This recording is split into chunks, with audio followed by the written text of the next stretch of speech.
Welcome to the show, everybody. My name is Eric Donnelly Small. I am going to be your host today for the next hour or so. It is 11 a.m. Eastern Standard Time, and this one is about the two trials we've been following. I just want to remind people, anybody who's watching this who might be saying, why is he focusing so much on this trial? You've got a woman there who has been found dead, young lady. Tragic case, or you got this lawyer in North Carolina who turns out to be a drug addict who tried to hire somebody to kill him. There's all kinds of trials going on right now. Why is he focusing on these? Number one, it's R. Kelly. R. Kelly, once again, the biggest name in R&B music, particularly in the 90s into the early aughts.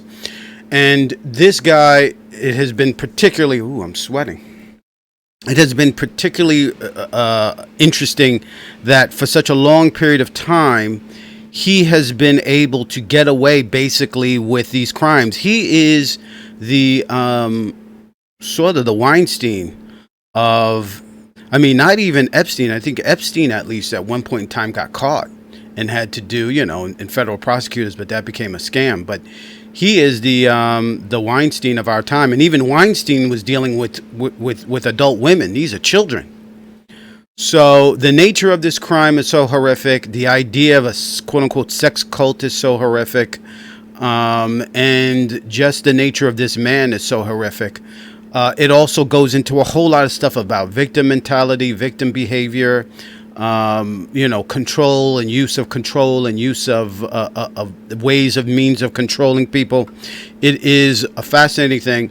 And then with Elizabeth Holmes, the Theranos, this is one in, and I think it is probably in my mind the very first sort of case of a real scam being run big time on investors and patients with respect to Theranos. And this case brings up for people who are into the startup business, into the business of creating new startup companies, this idea of fake it till you make it. At what point in time are you now engaging in criminal activity as opposed to just doing what Steve Jobs did or doing with any number of different successful people have done? People may even look to Tesla right now and the promises made by Elon Musk that haven't come to fruition about full self-driving of his vehicles. So at what point is this criminal behavior as opposed to just a startup puffing, basically? So I find these two things fascinating. I hope you do as well. So let's get into it, because the biggest thing that came out this week was that the prosecution rested their case with regard to Kelly. And the case is really has multiple levels. I've talked about this before, that this is sort of a RICO case. Prosecutors are going for RICO, which was meant to bring down the mob. But in the reporting that I found, that I'm going to talk about in a second, they really have done a great job bringing about an entirety of R. Kelly, both running a music industry and basically almost like a prostitution type of thing, or, as the media would call it, a sex cult. What that means, his means of manipulation, of control, how much people around his circle, not just women, but men, were willing to do to remain in his good favor, degrading things that are immoral, unethical, and all that kind of stuff. So let's begin with the prosecutor's final witness on Friday. And this was Friday, and I believe Monday it continued on. But let's go into that right now. This is from Reuters, dated September 17th, 2021, by Tyler Clifford, and it is entitled Former R. Kelly Assistant Testifies About Singer's Sexual Activity Apology Letter. A former assistant to R. Kelly testified on Friday she once saw him engage in sexual activity with one of the women he's charged with abusing as prosecutors neared the end of presenting their sex trafficking case against the R&B singer. The assistant Cheryl Mack also said Kelly lost his temper in 2015 after she supposedly ruined a birthday surprise party for former stylist Cash Howard and had her sign an apology letter that included false claims she accepted kickbacks from booking agents. "I apologized out of fear," Mack said. Friday's final prosecution witness was Dawn Hughes, a clinical psychologist who discussed how people might groom underage girls for sex and how victims cope with the trauma. Defense lawyers are expected to cross-examine her on Monday. Kelly's lawyers have tried to portray his accusers as fans who once hoped to capitalize on the singer's fame but felt jilted and questioned why they and former employees failed to leave Kelly sooner or go to the police. Devereaux Canick, one of Kelly's lawyers, tried while cross-examining Mack to show jurors she should have known not to sign the apology letter, given that she was in her late 40s and had many years of music industry experience. "I wasn't thinking at all," Mack told him.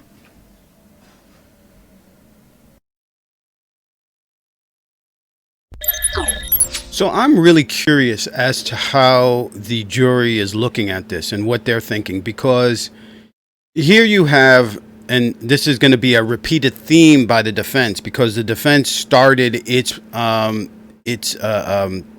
testimony. It's part of this whole thing. The defense did yesterday. And it's going to be very interesting to see how much they are able to get the jury to begin to have less sympathy for these women.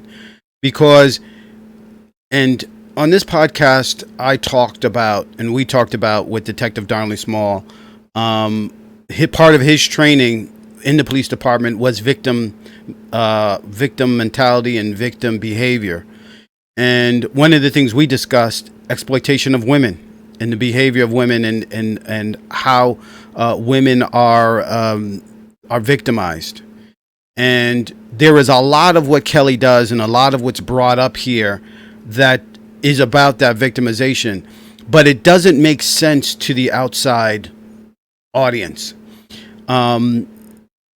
It's almost like they're in a prison of their own mind, right?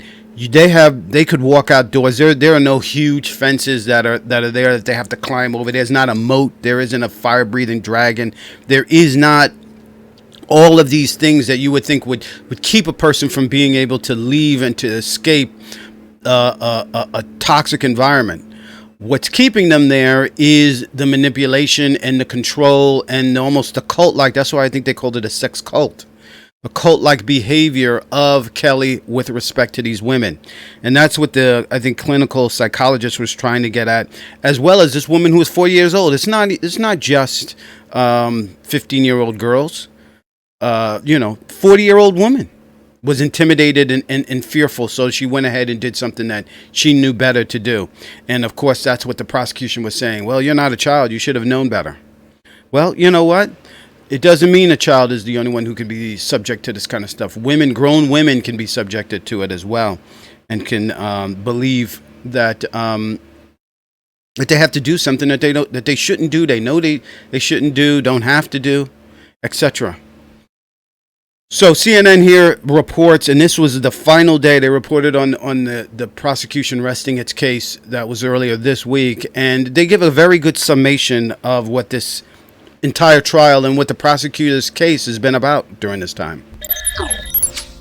This is from CNN dated 9/20.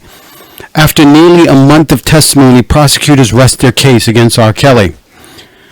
After testimony from 45 witnesses over 20 days, federal prosecutors in Brooklyn are resting their case against R. Kelly. At the heart of prosecutors' federal case against Kelly is their allegation that he was the head of a criminal enterprise whose purpose was to promote his music, the R. Kelly brand, and to recruit women and girls to engage in illegal sexual activity with the singer, according to the indictment. Kelly, who also faces underlying racketeering acts that include kidnapping, was also accused of keeping girls and women in rooms or in vans while on tour against their will. A former radio intern who identified herself as Soja testified that Kelly invited her to interview him at his Chicago studio in 2003, and that when she arrived, an employee put her in a room that she quickly realized was locked from the other side.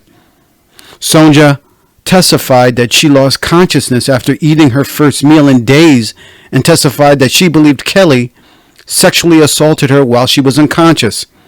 Kelly's former assistant, Dana Copeland, testified that she never saw this. Kelly is accused of violating public health law in states where people are required to notify their sexual partners if they have infectious sexually transmitted diseases. Kelly's personal physician suspected the singer had genital herpes since at least 2000, but a test at the time came back negative. He continued to prescribe to Kelly the medication that treats the condition for nearly 2 decades. In 2017, a woman who testified at Faith said that Kelly invited her to a show in New York where she says he pressured her into having sex with him. She asked if he would use a condom. He told her, "I don't need a condom." She said she was diagnosed with genital herpes several months later. His Chicago area home and recording studio was a tightly controlled environment where guests often had to sign a confidentiality agreement upon entering, and male staffers had to clear hallways when Kelly's female guests passed through, witnesses testified. A former living girlfriend of Kelly's, who testified under the pseudonym Anna, testified that she had to contact Kelly before getting out of the van they traveled in during tours to make sure it was okay to use the bathroom. Alicette Mayweather, a former employee of Kelly, testified while traveling with his girlfriends in a bus, she would get off the van to go to the bathroom. The girlfriends would not. They would use cups, Mayweather testified. After a high schooler identified as Jane was kept for days on a tour bus parked outside of Kelly's Chicago studio and later in a room, Mayweather testified while reading from text messages she sent to a colleague at the time, quote, "When she gets to Florida, she should run and never look back. She should be living the fun life of a high school senior." Defense attorney Connick said in court that Jane was kept in the bus to encourage her to finish her schoolwork while she worked to get her high school diploma remotely.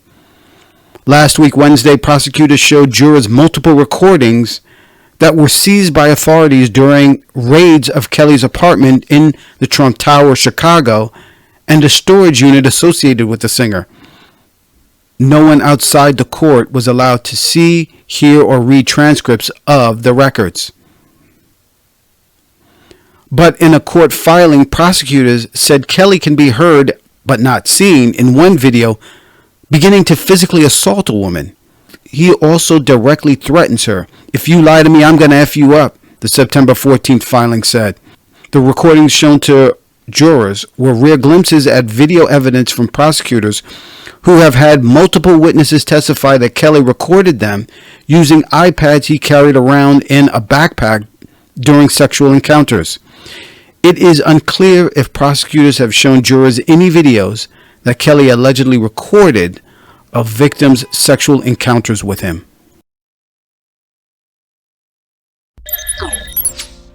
So I think that, a lay observer could look at this and say, really, the prosecution made their case.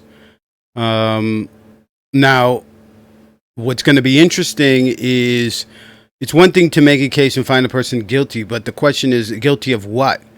Was he overcharged with this RICO thing? I mean, is this a situation where this man is just a serial rapist, or is it that he is just a sick guy who needs help? It's the seriousness is going to be very important. I think whether they were able to prove that he was able to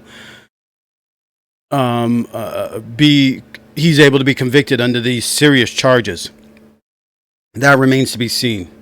So it's going to be up to the defense, by the way. And the defense began this week as well.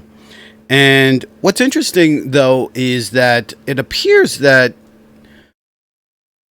either R. Kelly or the defense, or I don't know who, they seem to be trying to get public opinion on the side of Kelly.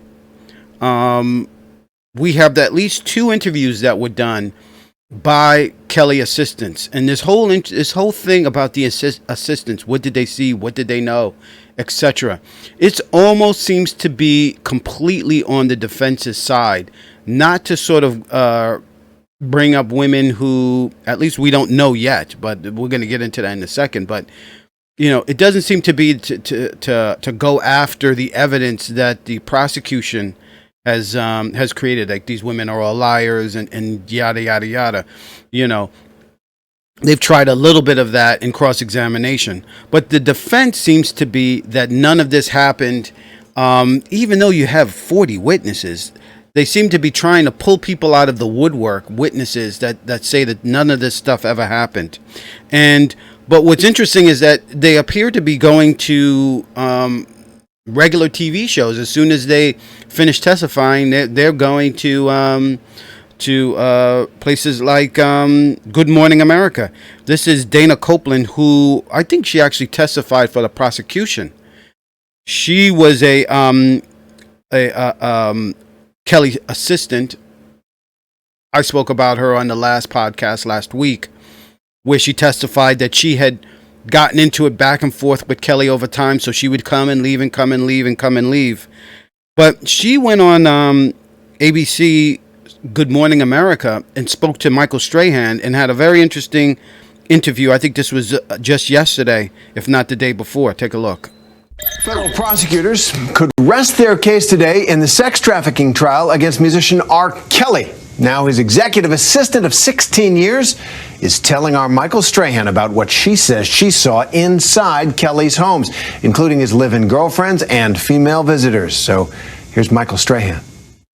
It's the bombshell trial making headlines. R&B superstar R. Kelly in federal court. At various points over the span of nearly 2 decades, allegations from sex trafficking to child pornography have swirled around R. Kelly, but he has not been found guilty of any crimes. The singer, now back in court and claiming his innocence again, pleading not guilty to multiple federal charges, including racketeering and sexual abuse. There were women always coming at him. Diana Copeland served as R. Kelly's executive assistant off and on for 16 years, taking the stand, sharing details from her experience working in his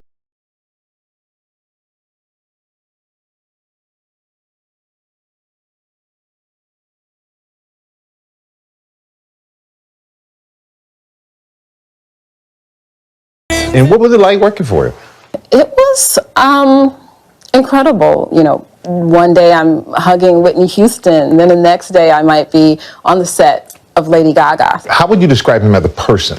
He's charismatic, and I think that's one of the reasons why people kind of say he has 2 personalities, because when you meet him, he has, he's a really personable person. If you see him angry, that's a whole different person. Inside Kelly's homes where she worked, Copeland said there were rules, like guests were not allowed to roam the homes. Where did they all stay? Yeah, he would have live-in girlfriends. They had their own rooms. Guests would just come, maybe sit in the studio with him. But the live-in girlfriends, they had their own rooms. There were moments where they were restricted, though, of moving around the house. They had to ask for permission to leave their rooms and move around the house. Can you tell me about that? He had 3 properties. In those properties, there was a certain decorum that was expected. He pretty much didn't want not just the girls to move around, but he didn't want anybody to be able to just roam his house, like a museum. So if they were in their rooms or wherever they were, permission was required to leave your room. So you're a living girlfriend, you're a guest in the house, and you go to your room and you stay there until you're told that you can leave your room. Well, I'm talking about the main part of the house, right? So nobody is able to roam. as far as like in their room, I don't know that they had to ask permission. But if they wanted to leave their room, they had to be escorted. Is that how it worked? You had to ask permission to leave your room? No, I don't know of permission to leave your room, but I do know, I don't think anybody was escorted from their room. So you were never asked to like walk someone from one room to the other?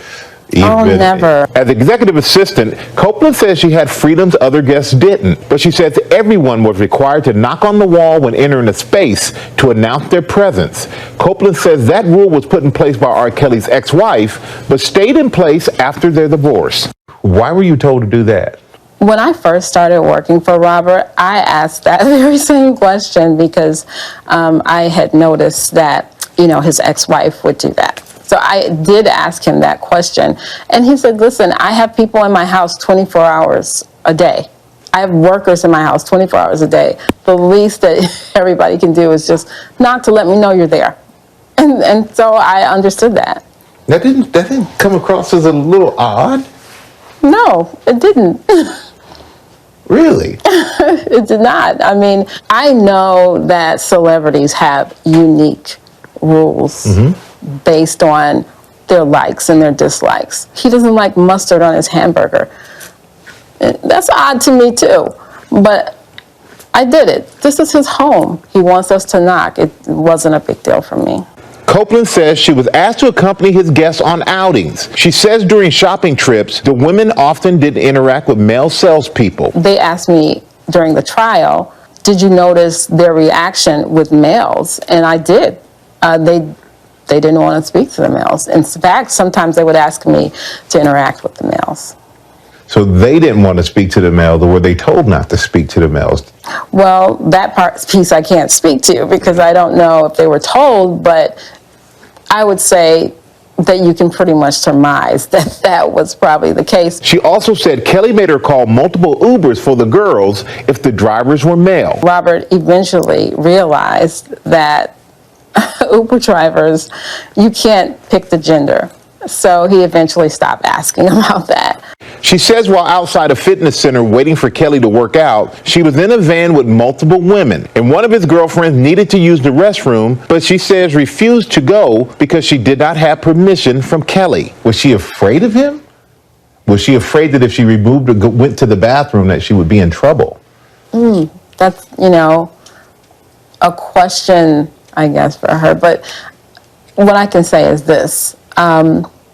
There are certain rules that are put in place for safety because when he gets out of the vehicle, he's highly recognizable. So now whomever gets out of that vehicle, there's a spotlight, a target on that person. The knocking on the wall, the, no speaking to men, the texting to use the bathroom, none of that raised an alarm for you. You didn't think any of that was a little strange? I know Robert, the family man, the businessman, but his personal life is Robert's personal life. So my job stops at the threshold of his bedroom door. Copeland says multiple live-in girlfriends and other women would visit his homes, and one of her jobs is making their travel arrangements. In court, Kelly has been accused by some women of traveling them across state lines when they were underage. Another alleged victim telling the jury she was even held captive for several days.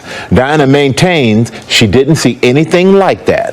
When you're making travel arrangements, of course, you need the date of birth. So how old were these women? They ranged in ages, but none of them were underage. So no minors? No minors. No one under 18? No one under 18. In fact, when this case came up, I'm reading that women are locked up and, kidnapped and these things of that nature. And that's not what I'm seeing. I'm not seeing anybody that's trying to leave or any locked doors. And while you worked for him, he was up on 21 counts of child pornography. Did that ever concern you?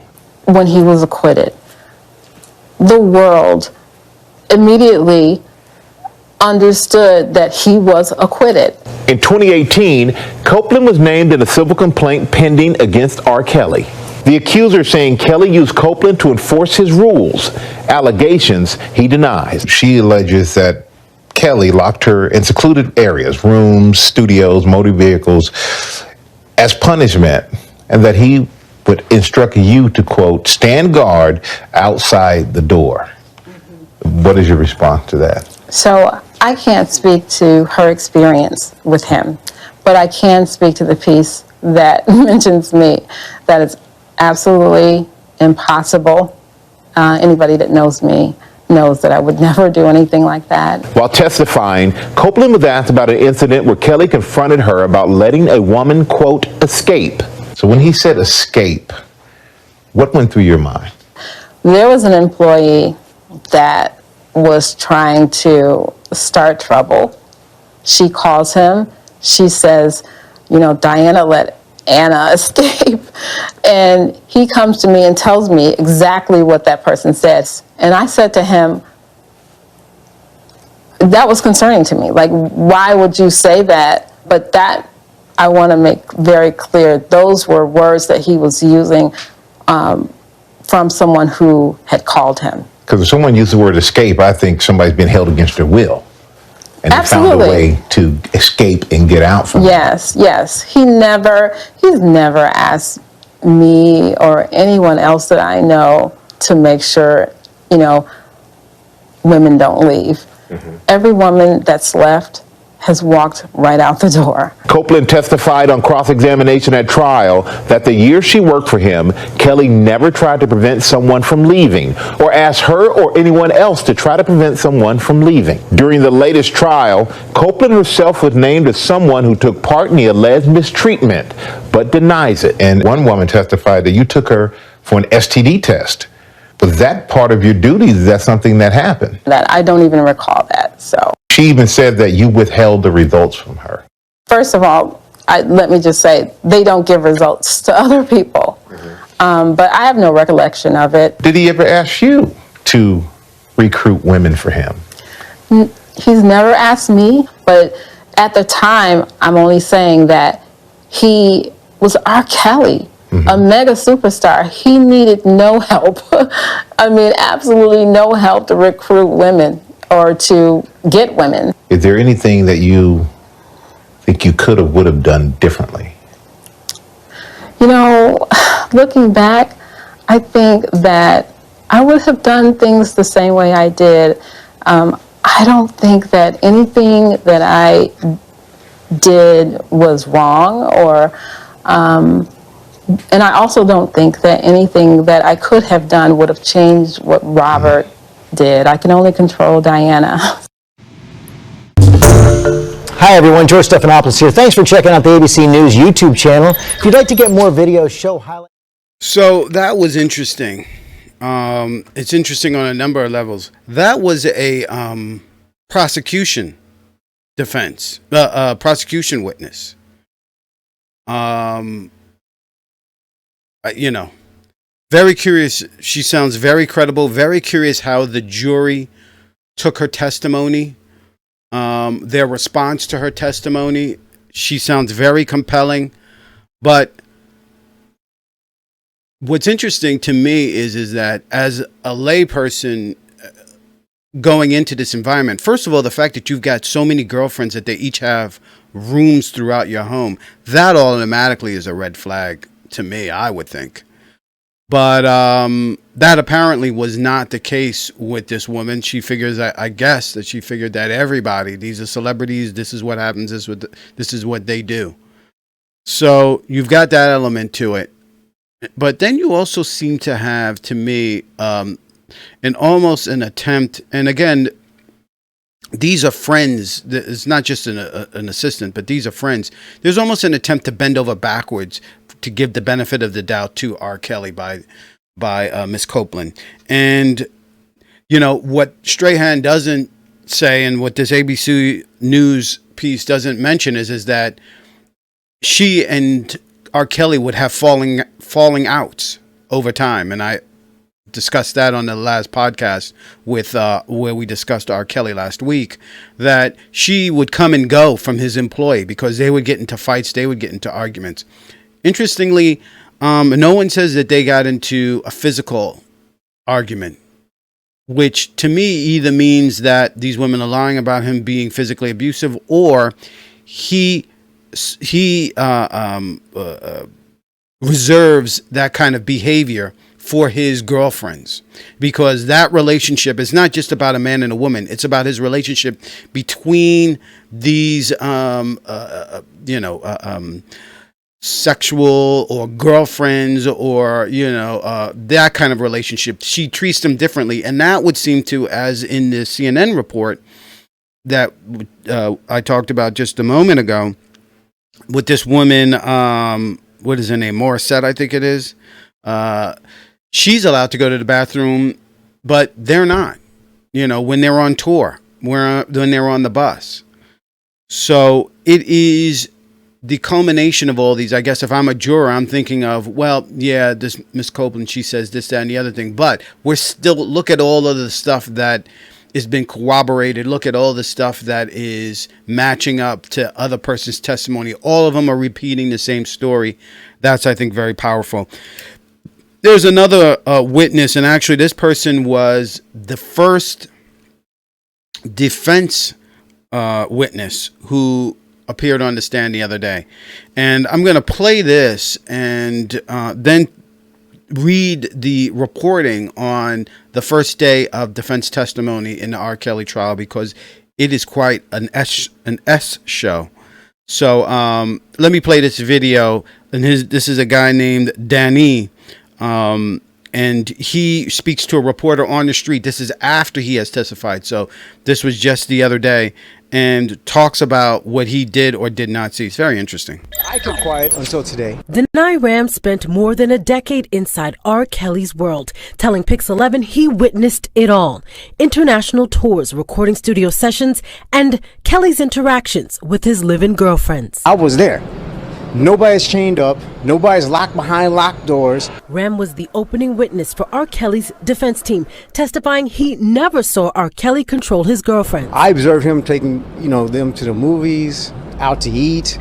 He would never sit down. He would always stand up when they walked in. Ram met R. Kelly when he was an aspiring rapper. R. Kelly became his mentor. Speaking exclusively with Pix 11 after his testimony, Ram said he never witnessed R. Kelly be physically or emotionally abusive. 100% no. Not even close. But for the last month, the men and women of the jury heard graphic, detailed testimony describing R. Kelly's alleged abuse over decades. From a radio station intern who recalled being locked in a room for days before R. Kelly had sex with her as she was passed out, to former girlfriends who said R. Kelly forced them to have unwanted and at times degrading sex with him and other people. The point that the prosecutor is trying to bring to the jury is that R. Kelly is a sexual predator, that he used his power, he used his fame in order to engage in sexual intercourse, illegal sexual intercourse with women that are under 18.